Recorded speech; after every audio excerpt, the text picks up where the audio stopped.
Assalamu alaikum wa rahmatullahi wa barakatuh mes chers frères et sœurs. Aujourd'hui, Inch'Allah, nous allons voir les noms Al-Jabbar et Al-Mutakabbir. Donc nous commençons tout de suite avec Al-Jabbar, c'est-à-dire l'irrésistible, le contraignant, l'omnipotent.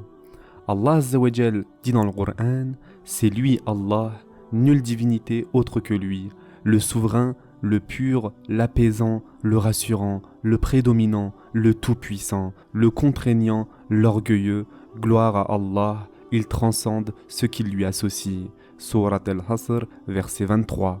Mes chers frères et sœurs, les incroyants expriment leur arrogance et leur rejet d'Allah Azza wa Jal en prétendant qu'ils existent indépendamment de lui et en s'appropriant certaines de ses caractéristiques. Mais s'ils prenaient seulement le temps de réfléchir juste une petite seconde à leurs propos, ils verraient bien qu'ils ne sont pas venus à l'existence de par leur volonté, car ils ne savent point quand ils vont mourir et n'ont pas leur mot à dire concernant le moindre de leurs traits physiques. Ils se rendraient compte alors que tout ce qu'ils possèdent, y compris leur propre corps, est éphémère et finit par disparaître. Tout cela montre que l'humanité est faible et ne peut rien posséder ni contrôler réellement. Une méditation plus poussée sur cette question rendra cette conclusion encore plus évidente. Dans ces conditions, on voit bien que montrer de l'arrogance envers notre Seigneur et Créateur est déraisonnable et dangereux à la fois. Nous devons absolument comprendre qu'Allah Azza wa Jal est le Tout-Puissant et qu'il a tout créé à partir de rien, qu'il assigne à chacun ses caractéristiques et satisfait ses besoins, qu'il peut tous nous saisir s'il le veut et que tout être est voué à la mort alors que lui seul existe de toute éternité. Une fois que l'on a compris tout cela, l'on se doit de se soumettre à notre maître car de toute façon, Allah Azza wa Jal a le pouvoir de faire plier les rebelles devant lui à tout instant. Allah Azza wa Jal a cité l'exemple des gens du jardin à titre de leçon pour les croyants. L'un de ces hommes, grisé par ses biens et sa réussite, finit par reconnaître ses torts grâce au nom El-Jabbar et confessa ses péchés. Voici le récit qu'en fait le Coran relatant ce qui lui est arrivé alors qu'il s'était juré de faire sa récolte au matin. Allah Azza wa Jal dit dans le Coran, « Une calamité de la part de ton Seigneur tomba dessus pendant qu'il dormait, et le matin ce fut comme si tout avait été rasé. » Surat Al-Qalam, versets 19 et 20. Ensuite, Allah Azza wa Jal continue et dit, « Puis quand ils le virent, le jardin, ils dirent, « Vraiment, nous avons perdu notre chemin, ou plutôt, nous sommes frustrés. » Le plus juste d'entre eux dit, « Ne vous avais-je pas dit, si seulement vous aviez rendu gloire à Allah ?» Ils dirent, « Gloire à notre Seigneur, oui, nous avons été des injustes. » Puis, ils s'adressèrent les uns aux autres, se faisant des reproches. Ils dirent, « Malheur à nous, nous avons été des rebelles. Nous souhaitons que notre Seigneur nous le remplace par quelque chose de meilleur.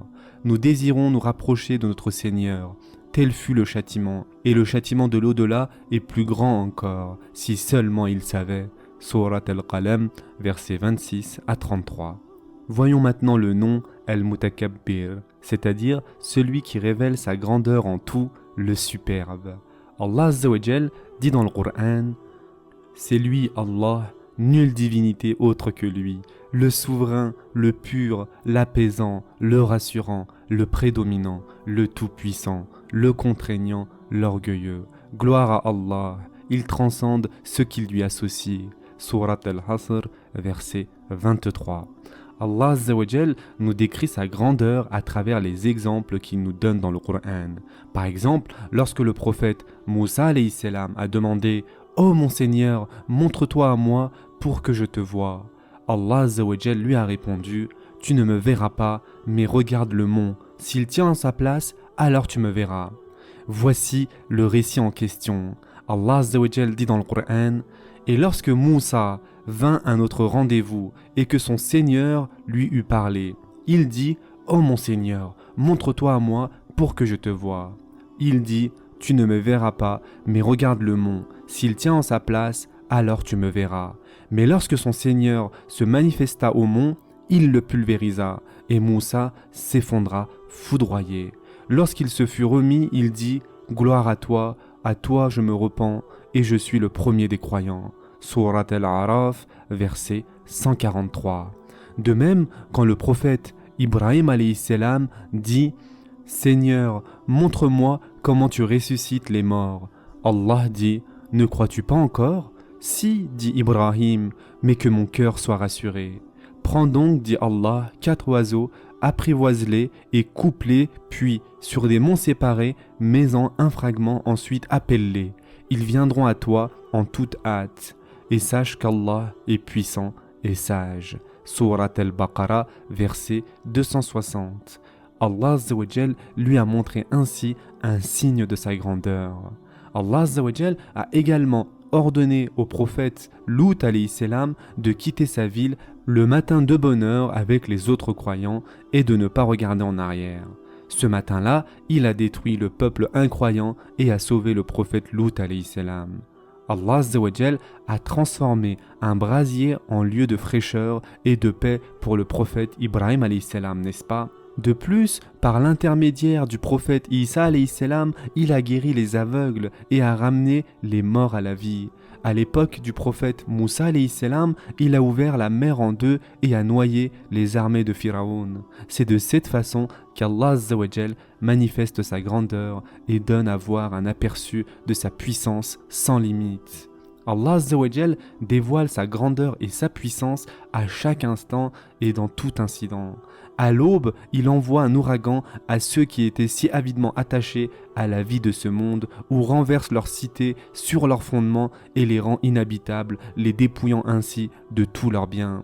Il peut encore submerger une ville entière en lui envoyant une pluie diluvienne ou la ravager par un séisme. Les cieux et la terre, le vent et la pluie, tous les éléments agissent sous son ordre et peuvent apporter la destruction de façon invisible, ce qui révèle d'ailleurs la puissance incommensurable d'Allah Azza wa Jal. Celui-ci est sans contexte El-Mutakabbir. Face à sa puissance et sa force, nul ne peut se montrer arrogant. Il est la seule autorité devant laquelle tous doivent se prosterner. Ce sera tout pour aujourd'hui. En attendant, prenez soin de vous mes chers frères et sœurs et à très prochainement, Inch'Allah.